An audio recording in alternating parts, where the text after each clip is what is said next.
The afternoon sun blazed over Miami's exclusive Coral Bay restaurant as Gabrielle Washington balanced a heavy tray of champagne glasses, weaving through clusters of designer-dressed guests who never made eye contact with her, their conversations floating past her about yacht purchases and private jets, while she worried about her mother's doctor appointment and whether her 17-year-old daughter Zara had enough money for lunch at school.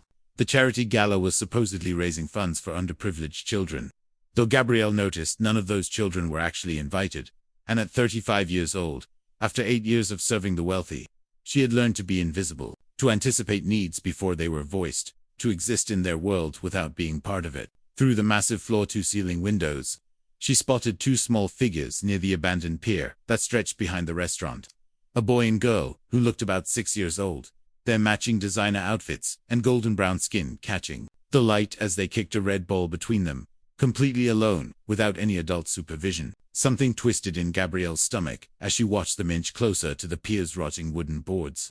The same maternal instinct that had kept her up countless nights when Zara was young.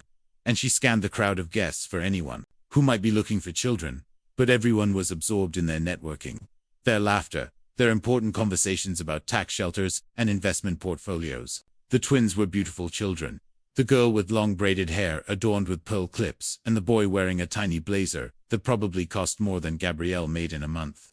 And they played with the carefree abandon of children who had never known danger, never been told to watch for loose boards or deep water, never learned that the world could swallow you whole if you weren't careful. Gabrielle set down her tray at the nearest station and moved toward the window, her eyes tracking the children as they chased their ball onto the pier itself, their small feet pattering across boards that she knew were scheduled for demolition next month due to safety concerns. "Somebody needs to watch those babies," she muttered to Derek, another server. But he just shrugged and reminded her that they had 200 guests to serve and couldn't afford to get distracted by rich people's kids who probably had a nanny somewhere sipping champagne. But Gabrielle couldn't look away, something deep in her bones telling her this was wrong.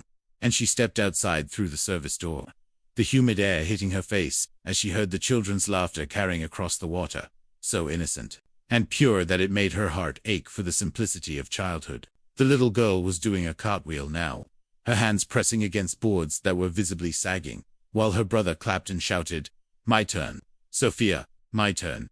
And Gabrielle quickened her pace, not running yet, but walking with purpose, not wanting to scare them, but needing to get them away from danger. She was still 50 feet away when she heard the crack, a sound like a gunshot that made her blood freeze. And she watched in horror as the boards beneath both children gave way simultaneously, their small bodies disappearing through the pier as if the earth had opened up and claimed them. Their screams cut through the air for just a second before the water swallowed them. And Gabrielle found herself running faster than she had ever run, her work shoes slipping on the sandy path, her mind racing with the knowledge that she wasn't a strong swimmer, that she had barely passed the basic swimming test at the community center. But none of that mattered, because those babies were in the water, and she was the only one who had seen them fall. She could hear her mother's voice in her head, telling her not to be a hero, reminding her that she had Zara to think about, but her body moved without permission, throwing off her apron as she ran, kicking off her shoes at the pier's edge, and diving into the churning water where the children had vanished. The current was stronger than she expected, pulling at her uniform, and she could taste salt and fear as she searched frantically for any sign of them, her heart pounding so hard she thought it might explode, until she saw a flash of pink fabric, and grabbed it, pulling the little girl's head above water. Sophia was coughing and crying, her arms flailing wildly, and Gabrielle held her tight while scanning desperately for Lucas, finally spotting him being pulled further out by the current, his small body, limp and terrifying in its stillness. "Hold on to me, baby," she told Sophia, though she wasn't sure how she would reach Lucas while keeping Sophia safe. But she knew with absolute certainty that she would not let these children die. Not on her watch, not when she was the only one who knew they needed saving. And she began swimming toward the boy with one arm while holding Sophia with the other, her legs burning with effort, her lungs already beginning to protest, but driven by something stronger than self-preservation. The water was murky and harsh, nothing like the calm community pool where she had learned basic strokes, and she could feel her strength already waning. But Lucas was only 10 feet away now, his blazer making him look like a tiny businessman, floating in the sea, and she pushed harder, knowing that every second counted, that drowning could claim a child in less than 2 minutes. and she had already used up precious time just reaching them, as her fingers finally closed around Lucas's collar, pulling his face above water to see his lips were already turning blue. Gabrielle realized with crystal clarity that she might not be able to save all three of them, that the current was too strong and the shore too far. But she would die trying, because that's what you did when children needed help. You became whatever they needed you to be, even if that meant becoming an angel who could somehow fly through water with broken wings. Lucas's body was completely limp in Gabrielle's grasp as she fought to keep all three of them afloat, her legs kicking frantically beneath the surface, while Sophia clung to her neck with terrified strength. And she knew with sickening certainty that the boy wasn't breathing, his face pale and lips purple against the dark water that kept trying to pull them under. The current was dragging them further from shore, and Gabrielle's muscles screamed in protest as she tried to swim backward with both children. But she managed to spot a concrete pillar about 20 feet away, part of the old pier's foundation, and she made a desperate decision that went against every instinct in her body. "Baby, I need you to be brave," she gasped to Sophia, guiding the girl's small hands to her shoulders. "You're going to swim with me to that big pole and hold on tight. Can you do that for me?" Sophia nodded through her tears, and together they fought through the water, Gabrielle using her free arm to pull them forward while keeping Lucas's head above the surface, until finally Sophia's fingers wrapped around the rough concrete. "Don't let go, no matter what," Gabrielle instructed, then turned her full attention to Lucas, tilting his head back and pinching his nose, pressing her mouth to his tiny blue lips and breathing life into his still lungs, once, twice, 3 times, while treading water with legs that felt like they were made of lead. Nothing happened, and panic clawed at her chest as she compressed his small chest with one hand, counting out loud, 1, 2, 3, 4, before breathing into him again, tasting salt water and fear, knowing that every second without oxygen was killing brain cells in this beautiful child, whose name she only knew from his sister's cries. The water kept slapping at her face, making it hard to maintain the rescue breathing, and she could hear Sophia sobbing from the pillar, calling Lucas, "Wake up, please wake up." And Gabrielle wanted to cry too, but there was no time for tears, only for the rhythmic pattern of breath and compression that she had learned years ago in a free CPR class at the community center. Her own lungs burned from the effort and from the water she kept swallowing, and she could feel her strength fading, her kicks becoming weaker, but she pressed her mouth to Lucas's once more, breathing harder this time, practically willing her own life force into his small body, and suddenly he convulsed, water erupting from his mouth as he began coughing and crying. The most beautiful sound Gabrielle had ever heard. "That's it, baby, breathe, just breathe," she soothed, holding him as he vomited more seawater, his small body shaking with cold and shock. And she pulled him against her chest, while swimming back to Sophia, who reached out desperately for her brother now. She had both children clinging to her, and the concrete pillar was too far from shore to help them, but at least they were alive, both of them breathing, and Gabrielle began singing softly, a gospel hymn her grandmother used to sing, "Wade in the Water," which seemed ironically appropriate, as she tried to figure out how to get them all to safety. Her voice was hoarse and broken, but the children seemed to calm slightly at the sound, and she kept singing while she searched for the best route to shore, finally spotting a section where the current seemed calmer, though it meant swimming at an angle that would take longer, but might actually be possible with her rapidly depleting strength. "Your daddy loves you so much," she told them, not knowing if it was true, but knowing they needed to hear it.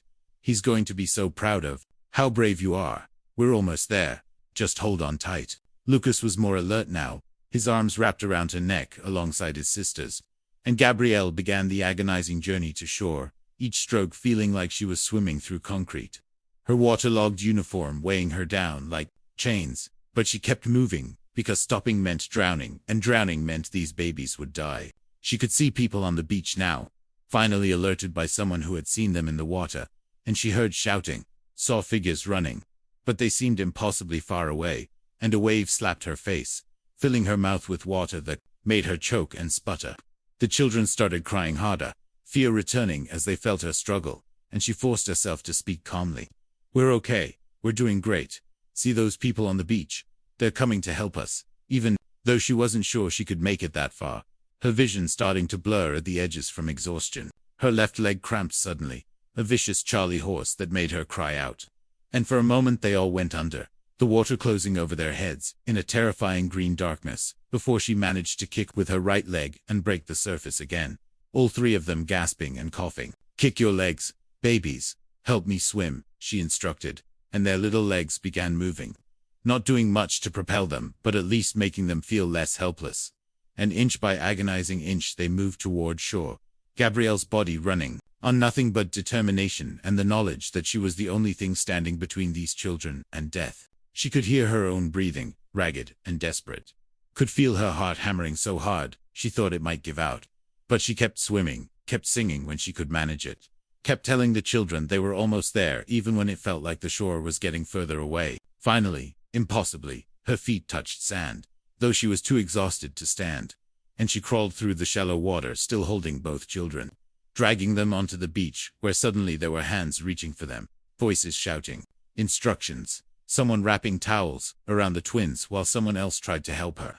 But she pushed them away, needing to see that Lucas and Sophia were truly safe before she could let go. The paramedics were already there, checking the children's vitals, and she heard one of them say, "They're going to be fine, you saved them."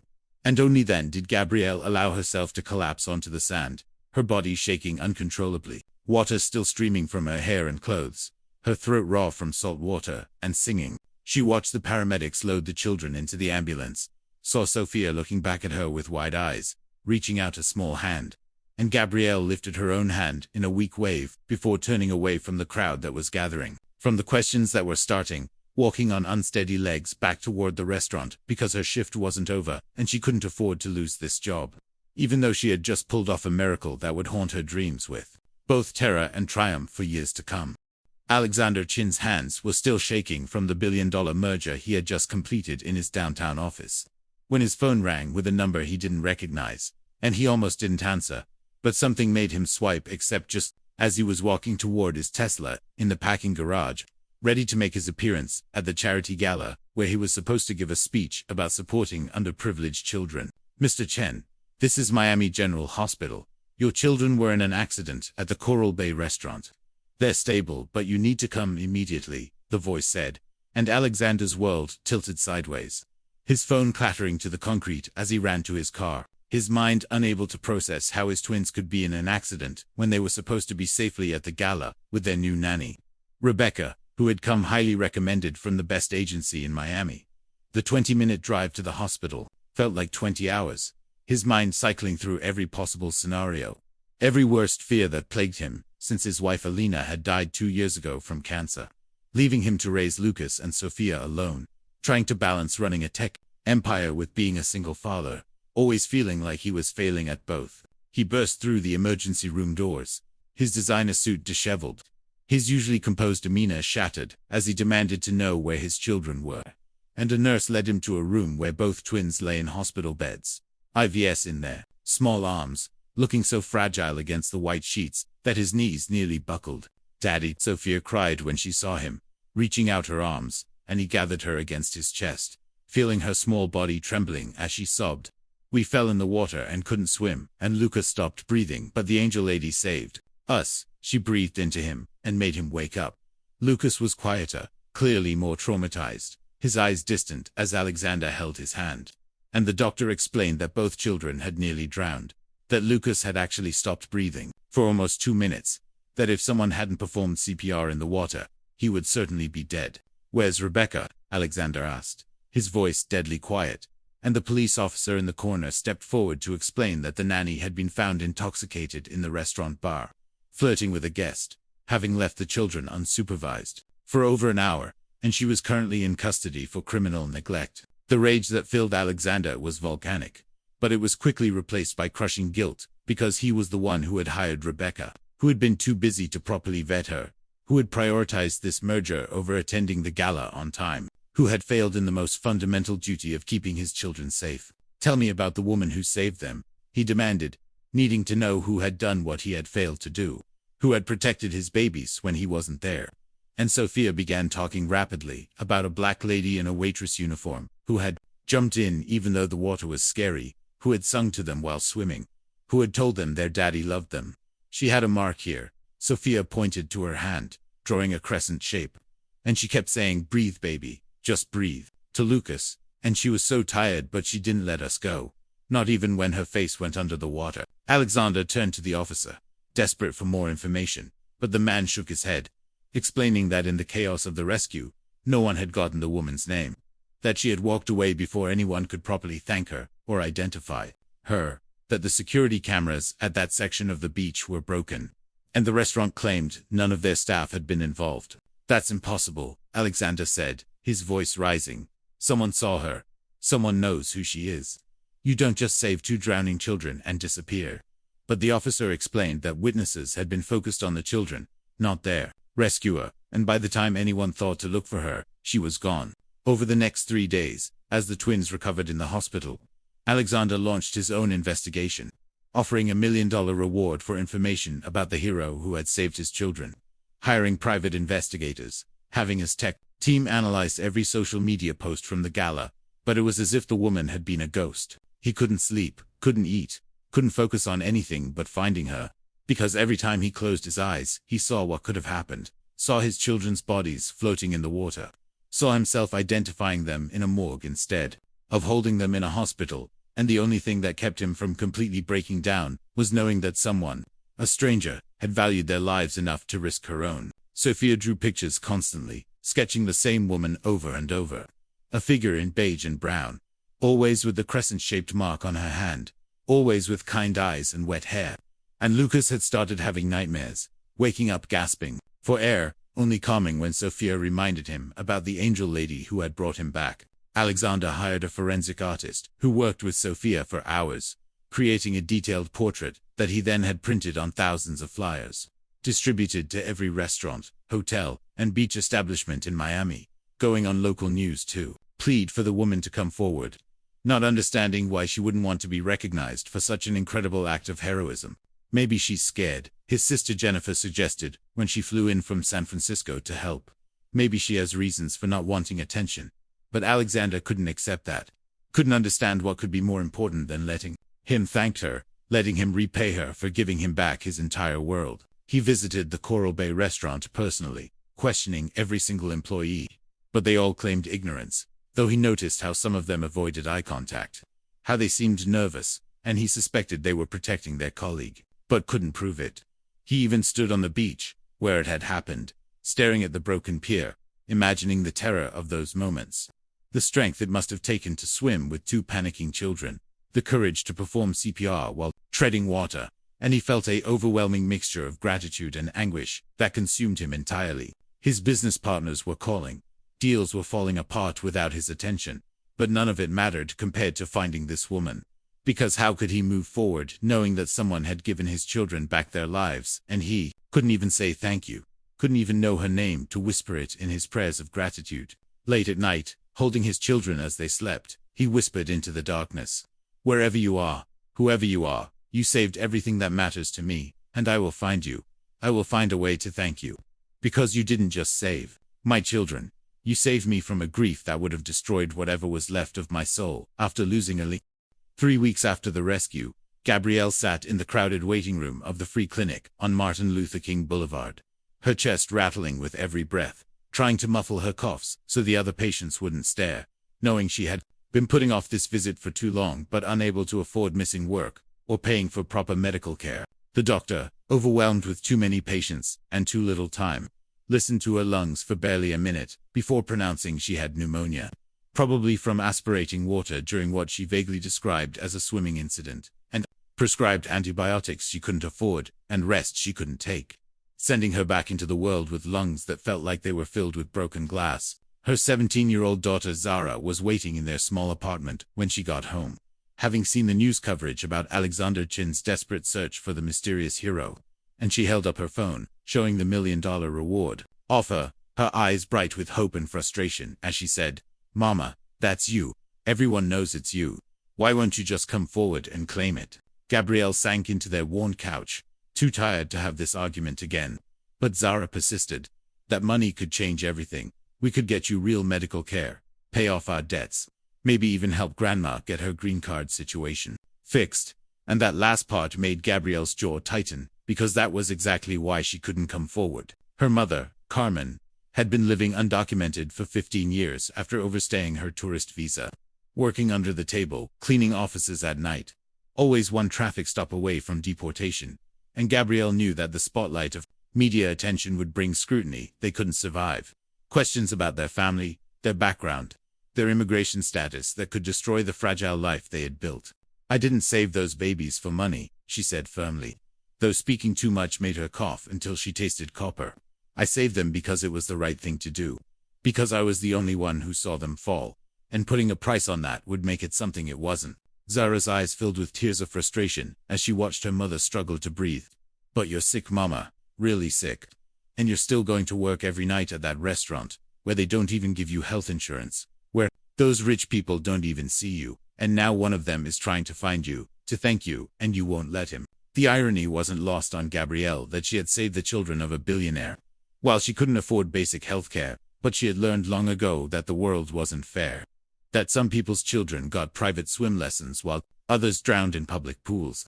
That some people's pneumonia got treated in private hospitals, while others wheezed through night shifts praying they wouldn't collapse. She returned to work that evening despite her fever. Despite Zara's pleas to stay home, because missing shifts meant missing rent. And she couldn't save anyone if she and her family were homeless. So she smiled and served champagne to people, discussing their vacation homes while her lungs burned with every breath. The restaurant had been buzzing with gossip about the drowning incident for weeks, though management had strictly instructed all staff not to discuss it, threatening termination for anyone who spoke to media. And Gabrielle kept her head down, playing dumb when co-workers whispered about who they thought the hero might be.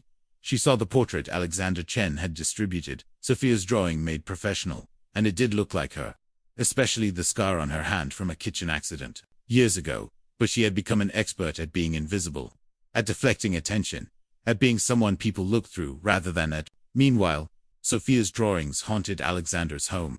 Dozens of pictures of the same woman, and the little girl had started insisting on visiting every restaurant in Miami, scanning the staff for her angel lady, while Lucas had become withdrawn, afraid of water, afraid of being alone, clinging to the memory of someone who had brought him back from the edge of death. The local news ran segments every night about the search, interviewing child development experts, who explained how important it was for the children's trauma recovery to be able to thank their rescuer, to have closure. And Gabrielle watched these reports on the break room television, guilt eating at her almost as much as the infection in her lungs. Her cousin Maria, who worked at another restaurant, told her that investigators had been coming around asking questions, showing the portrait, offering cash for information, and Gabrielle knew it was only a matter of time before someone connected the dots. Before her carefully maintained invisibility failed her, she had started taking different routes home, paranoid that someone might be following her, which Zara said was ridiculous. But Gabrielle knew how desperate rich people could be when they wanted something,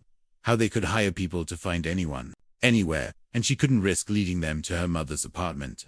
The antibiotics from the free clinic weren't working. She could feel that in the way her fever spiked each night, in the way she had started coughing up blood. But she kept going to work, kept serving with a smile, kept pretending she didn't know anything about the heroic rescue everyone was discussing. One evening, she overheard a wealthy couple at table 12 discussing how typical it was for someone from that community to try to profit from the situation by staying hidden, driving up the reward, and she wanted to scream that she was standing right there, that she wanted nothing from them, that saving those children had been the purest thing she had ever done, and they were trying to make it dirty with their assumptions. Zara had started documenting everything, taking pictures of her mother's medicine bottles, recording her coughs, writing down every symptom, saying she was going to find a way to get help even if Gabrielle was too proud or too scared to do it herself.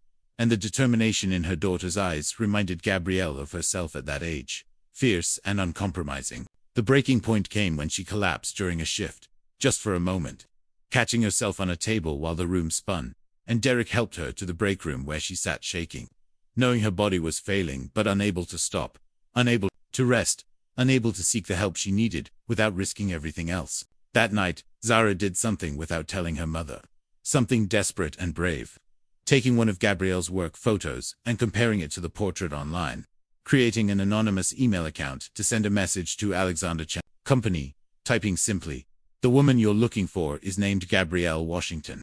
She works at the Coral Bay restaurant. She's very sick from saving your children, and she won't come forward because she's afraid, but she needs help before it's too late." Alexander Chen stood outside the weather department building in Liberty City at 6 in the morning. Having driven there alone, after receiving the anonymous email, his heart pounding as he climbed the stairs to Unit 3B, knowing he was about to meet the woman who had given him back his entire world. And when Gabrielle opened the door, he saw immediately how sick she was. Her face flushed with fever, her breathing labored, and he understood with crushing clarity why she hadn't come forward. "I'm not here as a billionaire," he said quickly when he saw fear flash in her eyes. "I'm here as a father whose children you saved, and I can see you're ill. Please let me help you." But Gabrielle tried to close the door, whispering that he had the wrong person, until a violent coughing fit seized her and she collapsed against the doorframe, blood speckling her lips. Without hesitation, Alexander caught her, calling 911, while Zara appeared from behind, tears streaming down her face as she said, "Thank you for coming. She's dying and she won't get help because she's scared of attention, scared of immigration, scared of losing her job, but she's dying from saving your babies." The paramedics arrived within minutes, and Alexander rode with them in the ambulance, holding Gabrielle's hand as she drifted in and out of consciousness, whispering to her about how Sophia drew pictures of her every day, how Lucas called her his angel, how they had been searching everywhere for her. And when she mumbled about not having insurance, he told the paramedics she was to receive the best care possible, that he would cover everything. At the private hospital where he had them take her, the doctors confirmed she had severe pneumonia that had progressed to early-stage sepsis, that she would have died within days without treatment, and as they pumped her full of IV antibiotics and fluids, Alexander sat with Zara in the waiting room, learning about this remarkable woman who had risked everything to save strangers. Zara told him everything about her grandmother Carmen, who was undocumented, about how Gabrielle had been working 3 jobs to support them, about how she had been a nursing student in Jamaica before coming to America, but couldn't afford to continue her education, about how she had recognized the drowning danger because her own cousin had drowned when they were children and she had been too young and weak to save him. She never got over that, Zara explained. She always said if she ever had another chance to save someone from drowning, she wouldn't hesitate, no matter what it cost her. And Alexander felt his throat tightened, understanding that Gabrielle had carried this promise for decades, fulfilling it for his children. When Gabrielle woke up 2 days later, clear-headed for the first time in weeks, Alexander was there with Lucas and Sophia, who climbed carefully onto her bed, Sophia touching the crescent scar on her hand with wonder, saying, "I knew we'd find you. I told everyone you were real," while Lucas simply laid his head against her shoulder, not speaking, but holding on tight. "You don't owe me anything," Gabrielle said weakly, but Alexander shook his head. "I owe you everything. But more than that, my children need to know that heroes are real, that kindness exists, that someone saw their value not in their expensive clothes or their father's wealth, but simply as children who needed help." He had already begun working with his legal team, and within a week, Carmen had a path to legal residency through a special visa program for family members of individuals who had performed extraordinary acts of heroism.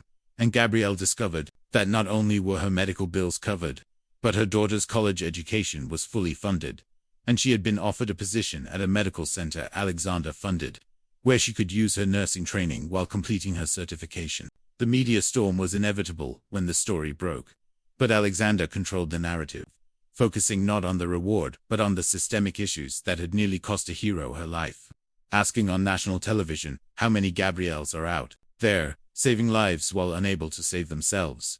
Invisible heroes who we walk past every day, whose humanity we ignore until we need them. The Coral Bay restaurant faced intense scrutiny for their treatment of employees and their attempted cover-up, eventually settling a lawsuit that established health insurance for all their workers.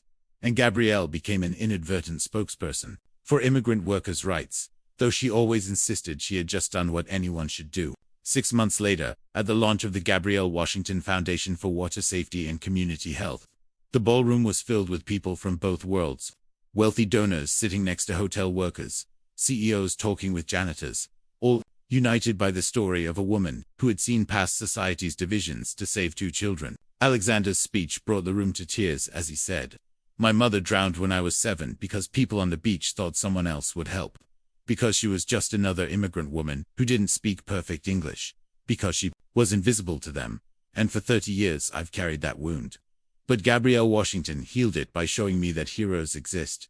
They just don't always wear the faces we expect." Sophia and Lucas performed a song they had written for Gabrielle, Their clear voices singing about angels who walk among us disguised as ordinary people, and when they ran to her arms at the end, the entire room stood in ovation, not for the performance, but for the truth it represented. Karaman, now working legally as a home health aide, wept openly as she watched her daughter being honored, remembering all the nights Gabrielle had come home exhausted, all the sacrifices she had made, all the times she had chosen others over herself, and she whispered a prayer of thanks, that sometimes the universe repays kindness with grace. Zara, now a freshman at Columbia University, studying public health, spoke about growing up watching her mother serve people who never saw her, and how she had learned that true power isn't in wealth or status but in the choice to act when action is needed, to see when others are blind, to care when others are indifferent.